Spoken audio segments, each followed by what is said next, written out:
कहावत है कि shoot for the star, then even if you fail you will at least reach the moon. मतलब अगर आप तारों के लिए जाएं और तारों के लिए शूट करें तो अगर आप फेल भी करें तो आप चंद्रमा तक तो पहुंच जाइएगा। तो मेरा तो यही मंत्र था। मैं शुरू से यूपीएससी की तैयारी करता था। उस यूपीएससी की तैयारी के बदौलत ही मुझे 5th रैंक आई थी बीपीएससी। मेरे अंदर ये थी कि मुझे क्यों नहीं दिया गया, बट वो बोलते हैं ना कि जो होता है अच्छे के लिए होता है। शायद मैं आज बिहार पुलिस सर्विस में होता तो राजगीर में ट्रेनिंग कर रहा होता, और इतनी ट्रेनिंग हार्ड होती है कि मुझे समय नहीं मिलता तैयारी के लिए।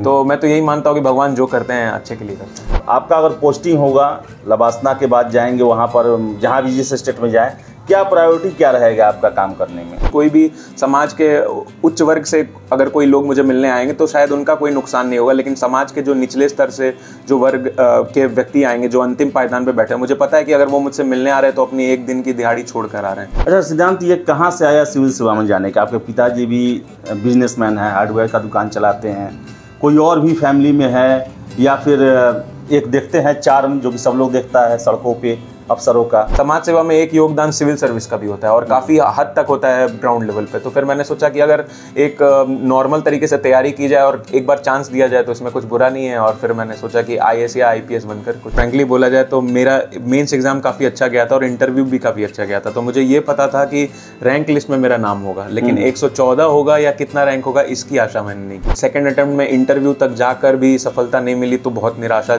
हुई। वही निराशा मेरी थर्ड अटेम्प्ट में झलकी और थर्ड अटेम्प्ट में मेरा प्रीलिम्स भी क्लियर नहीं हुआ। कोविड के बाद जब ऑनलाइन कोचिंग का शूटअप हुआ और काफ़ी वीडियोस फ्री में यूट्यूब पे आने लगे तो ये समझ में आ गया था कि तैयारी आराम से की जा सकती है। मैंने फिलॉसफी चुना था, पब्लिक एडमिनिस्ट्रेशन चुना था और सोशियोलॉजी चुना था। मैंने ये सोचा था कि मैं तीनों सब्जेक्ट को 10-10 दिन दूंगा और जिस भी सब्जेक्ट में मेरा सबसे ज़्यादा मन होगा, जिस भी सब्जेक्ट में मेरी सबसे ज़्यादा रुचि होगी, मैं उस सब्जेक्ट को चुनकर आगे बढ़ूंगा। यूपीएससी का जो धौलपुर हाउस में इंटरव्यू होता है वो प्रेशर चैम्बर कहा जाता है। जब जाते हैं लोग बहुत प्रेशर में रहते हैं, टेंशन में रहते हैं। किसके बोर्ड में था इंटरव्यू? मैं बिहार गवर्नमेंट का एक एम्प्लॉय हूँ और जीएसटी देखता हूँ, तो मेरे जो भी सवाल थे वो जीएसटी, बिहार गवर्नमेंट और इसी के आसपास रिवॉल्व। उन्होंने बोला था ठीक है तो जाते जाते हम लोग का भी मनोरंजन करो और कोई अच्छा गाना सुनाओ। तो फिर मैं सोच के गया था कि मैं अपनी माटी का एक सॉन्ग सुनाऊंगा और मैंने उनको कौन दिशा में लेके चला रे बटोहिया, नदिया के पार मूवी का जो गाना है वो सुनाया था। तो वो काफ़ी इम्प्रेस्ड थे। देखिए अब बीपीएससी का पैटर्न धीरे धीरे मैं ये देखता जा रहा हूँ कि यूपीएससी के आसपास होता गया है, क्योंकि जब मैं 66वीं का एग्जाम दिया था तो एसए का पेपर नहीं था, अब एसए का पेपर है जो कि यूपीएससी में भी पूछा जाता है। नमस्कार, आप देख रहे हैं द बिहार टॉप। मैं हूं आदेशपुरी। यूपीएससी 2023 सिविल सेवा का फाइनल रिजल्ट कल घोषित किया गया। हमारे साथ हैं सिद्धांत हैं और इन्होंने ऑल इंडिया 114 रैंक प्राप्त किया है। आईएएस मिलने की पूरी संभावना है क्योंकि ईडब्ल्यूएस कैटेगरी में आते हैं। और आपको इनके बारे में बता दें, 66वीं बीपीएससी सिविल सेवा में इन्होंने 5वां स्थान प्राप्त किया था। डीएसपी बनना चाहते थे लेकिन उस साल इन्हें डीएसपी नहीं मिल पाया, वित्त सेवा इनको मिला। थोड़ा उदास थे, उस समय बात होती थी, उदास थे कि आखिर क्या वजह रहा कि ये मुझे बिहार पुलिस सेवा नहीं मिला।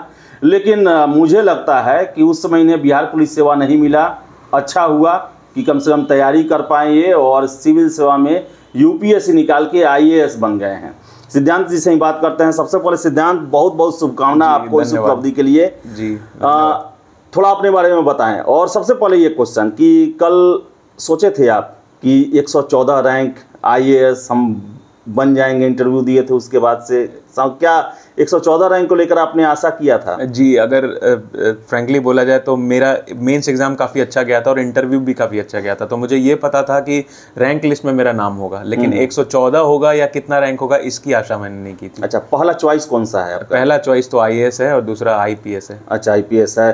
सबसे पहले आपके बारे में जानना चाहेंगे, कहाँ के रहने वाले हैं, पढ़ाई लिखाई कहाँ से हुई ये सब? जी, मैं मूलतः मंझरिया गांव बक्सर का रहने वाला हूँ। पिताजी मेरे माइग्रेट कर गए थे पटना में और यहाँ पे उनका मुन्ना चौक पे हार्डवेयर का दुकान है। अच्छा। और फिर उसके बाद मैंने 10th और 12th की मेरी प्रारंभिक शिक्षा DAV public school BSCB colony Rajvanshi Nagar से हुई और फिर मैंने इंजीनियरिंग की बीटेक कोचिन यूनिवर्सिटी से इलेक्ट्रॉनिक्स एंड कम्युनिकेशन इंजीनियरिंग में। उसके बाद मेरी लंदन में जॉब लगी थी हुआवे कंपनी में। अच्छा। 17 लाख का पैकेज था, बट मैं वहाँ नहीं गया और मैं सिविल सर्विस का तैयारी स्टार्ट कर दिया। और 2022 में 66वीं बीपीएससी में मुझे 5th रैंक हासिल हुई और मेरे चौथे प्रयास यूपीएससी में और सेकंड इंटरव्यू जो कि था उसमें मुझे 114वां स्थान प्राप्त। अच्छा, ये ऑप्शनल आपका क्या था? जी, मेरा ऑप्शनल सोशियोलॉजी था। सोशियोलॉजी था। चौथा अटेम्प्ट, अंदर पेशेंस बना के कैसे रखें इतना तक? और जॉब आपका लग चुका था, उसके बाद कैसे इसे एडजस्ट कैसे किए यूपीएससी के लिए? देखिए, शुरुआत में तो जब सेकंड अटेम्प्ट में इंटरव्यू तक जाकर भी सफलता नहीं मिली तो बहुत निराशा हुई। वही निराशा मेरी थर्ड अटेम्प्ट में झलकी और थर्ड अटेम्प्ट में मेरा प्रीलिम्स भी क्लियर नहीं हुआ। अच्छा। लेकिन फिर हार ना मानते हुए मैंने सोचा कि सेकंड ऑप्शन की तरफ रुख किया जाए, और फिर जब मैं बीपीएससी का एग्ज़ाम दिया और तो उसमें मुझे 5th रैंक हासिल हुआ, और फिर उससे मुझे कॉन्फिडेंस मिला कि अब मेरे पास एक सेफ पोजीशन है। तो फिर उसके बाद मैं यूपीएससी के लिए 4th अटेम्प्ट मैंने दिया। अच्छा, यूपीएससी के लिए 4th अटेम्प्ट दिए आप। तैयारी के बारे में ज़रा बताएं कि तैयारी आपने कहाँ से किया, कोचिंग किए या सेल्फ स्टडी किए, फिर कैसे कैसे जो मटेरियल होता है यूपीएससी में वो सब कैसे व्यवस्था की है सब? देखिए, तैयारी तो मैंने कहीं भी ऑफलाइन कोचिंग या फिर किसी कोचिंग को पैसे देकर नहीं की। अब ग्लोबलाइजेशन का ज़माना है तो सब कुछ ऑनलाइन अवेलेबल हो जाता है आपके पास, तो सारे कोचिंग के फ्री नोट्स आपको पीडीएफ फॉर्म में अब डायरेक्ट मिल जाते हैं। तो मैंने हर कोचिंग से अपने नेचर के अनुसार देखा कि किस कोचिंग का नोट्स मुझे किस सब्जेक्ट के लिए सूट कर रहा है। फिर उस कोचिंग के नोट्स को मैंने डाउनलोड किया और फिर उसमें अपने हिसाब से चेंजेस लाए और वही मेरे नोट्स बन गए। और सोशियोलॉजी के लिए मैंने प्रवीण पांडे सर के मार्गदर्शन में तैयारी की और सोशियोलॉजी मैंने उनसे पढ़ी है। अच्छा, ये बताइए कि ऑनलाइन की आप बात कर रहे हैं, परंपरागत जो पढ़ाई का तरीका है, किताब कॉपी मैगजीन, ये और ऑफलाइन जो ऑनलाइन हुआ, ये दोनों में कॉम्बिनेशन कैसे बनाया जाए? आपने कैसे बनाया? क्योंकि बहुत सारे लोग होते हैं ऑनलाइन में जाते हैं, सारा कुछ ऑनलाइन के हवाले ही कर देते हैं और उसका नुकसान भी होता है। और किताबों से केवल सिर्फ पढ़ा जाए आप तो फिर ऑनलाइन में बहुत सारी तकनीक है, बहुत सारे आइडिया मिलते हैं, उससे आप महरूम रह जाएंगे। कॉम्बिनेशन कैसे किए आप? देखिए, मैं शुरू से 10th और 12th में भी जब मैं पढ़ रहा था तो 12th में जब मैं आईआईटी की तैयारी कर रहा था तो मैंने ये देख लिया था कि ऑफलाइन कोचिंग में आपका समय काफ़ी ज़ाया होता है। हालांकि वो पढ़ाते अच्छे हैं, इसमें कोई डाउट नहीं है, लेकिन जब से कोविड के बाद जब ऑनलाइन कोचिंग का शूटअप हुआ और काफ़ी वीडियोस फ्री में यूट्यूब पे आने लगे तो ये समझ में आ गया था कि तैयारी आराम से की जा सकती है। तो मैंने सोचा कि वहाँ पर जो समय वेस्ट होगा उससे अच्छा है कि मैं ऑनलाइन पर ज़्यादा निर्भर रहूँ, और मैंने ऑनलाइन को ही प्राथमिकता दी और सब सारे लेक्चर्स जो भी जिसमें भी डाउट होते थे वो मैं ऑनलाइन सर्च करके पढ़ता था और ऑनलाइन नोट्स भी डाउनलोड करता था। उसमें अपने ढंग से मैं अपने चेंजेस लाकर फिर अपने तरीके से नोट्स बनाकर फिर मैं उसको अपने तरीके से आत्मसात करता था। ऑप्शनल आपका क्या था? समाज शास्त्र। समाज शास्त्र था। आईआईटी से बड़े इंजीनियरिंग से थे आप और समाज शास्त्र, कैसे ये संभव हुआ और किसने बताया आपको कि आपको सोशियोलॉजी ही करना चाहिए? देखिए, सबसे पहले तो मेरा जो बीटेक में सब्जेक्ट था, स्ट्रीम था, वो इलेक्ट्रॉनिक्स एंड कम्युनिकेशन इंजीनियरिंग था। तो वो कोई वैकल्पिक विषय है ही नहीं यूपीएससी में। यूपीएससी में इलेक्ट्रिकल एंड इलेक्ट्रॉनिक्स इंजीनियरिंग है, लेकिन इलेक्ट्रॉनिक्स एंड कम्युनिकेशन इंजीनियरिंग नहीं है। तो मैंने जब देखा कि मुझे पूरा इलेक्ट्रिकल इंजीनियरिंग पढ़ना पड़ेगा, क्योंकि इलेक्ट्रिकल मेरा बैकग्राउंड नहीं है, मेरा बैकग्राउंड इलेक्ट्रॉनिक्स इंजीनियरिंग है, तो मैंने ये देखा कि अगर पूरे इलेक्ट्रिकल इंजीनियरिंग पढ़ने से अच्छा है कि मैं किसी ह्यूमैनिटी सब्जेक्ट को पकड़ूं और वो सब्जेक्ट को पकड़ूं जिसका सक्सेस रेट काफ़ी हाई हो और जो मेरे नेचर से काफ़ी मैच करता हो। तो फिर मैंने 2-3 सब्जेक्ट्स चुने, जैसे कि मैंने फिलॉसफी चुना था, पब्लिक एडमिनिस्ट्रेशन चुना था और सोशियोलॉजी चुना था। मैंने ये सोचा था कि मैं तीनों सब्जेक्ट को 10-10 दिन दूंगा और जिस भी सब्जेक्ट में मेरा सबसे ज़्यादा मन होगा, जिस भी सब्जेक्ट में मेरी सबसे ज़्यादा रुचि होगी, मैं उस सब्जेक्ट को चुनकर आगे बढ़ूंगा। तो मैंने 10-10 दिन तीनों सब्जेक्ट को दिया और फाइनली मुझे ये रियलाइज़ हुआ, एनपीटेल पे काफ़ी वीडियोस थे आईआईटी के लेक्चरर सोशियोलॉजी के लिए, तो मैंने ये देखा कि मेरा झुकाव सोशियोलॉजी की तरफ काफ़ी ज़्यादा है। तो फिर मैंने ये सोचा कि मेरा ऑप्शनल विषय सोशियोलॉजी ही होगा। अच्छा, ये पढ़ाई में एक होता है कि घंटा पर बात खूब होता है। जनरल अगर हम पढ़ें, अगर आज भी अखबार में दिया है कि इतने घंटे पढ़ के आईएएस बने, घंटा कितना मायने रखता है और रूटीन कितना ज़रूरी है इसके लिए? देखिए, घंटा कोई फिक्स नहीं होता है इसके लिए, लेकिन हाँ ये है कि आपका डेडिकेशन होना चाहिए। अगर आप यूपीएससी की ऐसा ये परीक्षा है कि अगर आप डेडिकेटेड रूप से नहीं पढ़िएगा तो बहुत कम चांसेस हो जाते हैं निकलने के लिए। तो मेरा तो यही रूटीन रहता था कि सुबह उठो, फाइनल नॉर्मल एक्सरसाइज करो और उसके बाद जितना भी समय मिले उतना पढ़ो। लेकिन हाँ, अगर घंटों के हिसाब से देखा जाए, मुझे एक क्वान्टिफाई करना के लिए बोला जाए तो मैं ये बोलूँगा कि 6 से 8 घंटे से नीचे जनरली नहीं पढ़ना चाहिए अगर एक साल में निकालना है यूपीएससी तो। अच्छा अच्छा, ये पिछली बार आपने टारगेट फिक्स किया था कि एक साल में हमको ये कर लेना है? हाँ, जैसे पिछले साल मैं, जैसा कि आपने बताया कि मैं अभी असिस्टेंट कमिश्नर स्टेट टैक्स के पोस्ट पे हूँ, तो मुझे ये पता था कि मैं प्रीलिम्स तक तो मैं छुट्टी नहीं ले सकता। तो मैं प्रीलिम्स तक मैं ये करता था कि मैं सुबह से शाम जॉब करता था और सुबह अपने लिए 3 घंटे निकालता था और शाम में अपने लिए 3 घंटे निकालता था और बीच में मैं जॉब कर लेता था 10 से 5। तो ये मेरी 6 घंटे की रूटीन थी, और चूंकि ये मेरा 4th अटेम्प्ट था, तो ये मैं एक फ्रेशर नहीं था इस फील्ड के लिए, तो 6 घंटे मेरे लिए काफ़ी थे। और जब मेरा प्रीलिम्स लिखा तो मैंने एक्स्ट्राऑर्डिनरी लीव ली, और फिर मैं फुल्ली डेडिकेटेड रूप से मेंस की तैयारी किया, और फुल्ली डेडिकेटेड रूप से इंटरव्यू की तैयारी किया। इंटरव्यू के बारे में बताते हैं। यूपीएससी का जो धौलपुर हाउस में इंटरव्यू होता है वो प्रेशर चैम्बर कहा जाता है। जब जाते हैं लोग बहुत प्रेशर में रहते हैं, टेंशन में रहते हैं। किसके बोर्ड में था इंटरव्यू, कैसा रवैया रहा बोर्ड का, कैसे कैसे प्रश्न पूछे गए? देखिए, मेरे लिए ये कोई नई बात नहीं थी, ये मेरा दूसरा इंटरव्यू था, तो मुझे पहले से सब कुछ पता था कि क्या प्रोसीजर होगी अंदर, तो मैं पहले से रिलैक्स था, और मेरे लिए कुछ भी नया नहीं था, तो ये मेरे लिए एक प्लस पॉइंट था। और मेरा बोर्ड जो था वो डॉक्टर दिनेश दासा सर का बोर्ड था, जो गुजरात पब्लिक सर्विस कमीशन के चेयरमैन भी रह चुके हैं, और उन्होंने पूरा जीपीएससी का पूरा काया पलट कर दिया था अच्छा अपने समय में। और उनका ही बोर्ड था, और काफ़ी कॉर्डियल बोर्ड था। 4 मेल मेंबर थे, 1 फीमेल मेंबर थी, और काफ़ी जेन्युइन और काफ़ी रेलेवेंट सवाल पूछे गए थे। चूँकि मैं बिहार गवर्नमेंट का एक एम्प्लॉय हूँ और जीएसटी देखता हूँ, तो मेरे जो भी सवाल थे वो जीएसटी, बिहार गवर्नमेंट और इसी के आसपास रिवॉल्व किए थे। अच्छा, हॉबी क्या है आपका? हॉबी क्या है? जी, वही मेरे से लास्ट क्वेश्चन यही था कि आपका हॉबी क्या है, और मैंने ये बोला था कि मैं बहुत अच्छा गाना गाता हूँ हिंदी में। तो उन्होंने बोला था ठीक है, तो जाते जाते हम लोग का भी मनोरंजन करो और कोई अच्छा गाना सुनाओ। तो फिर मैं सोच के गया था कि मैं अपनी माटी का एक सॉन्ग सुनाऊंगा, और मैंने उनको कौन दिशा में लेके चला रे बटोहिया, नदिया के पार मूवी का जो गाना है वो सुनाया था, तो वो काफ़ी इम्प्रेस्ड थे। चलिए, यूपीएससी हुआ, लेकिन आप बीपीएससी में भी 5वां रैंक लाए थे, और आपके बाद शायद पता नहीं मुझे, आप उसके बाद दोबारा एग्जाम दिए थे कि नहीं? नहीं, कभी नहीं दिए थे।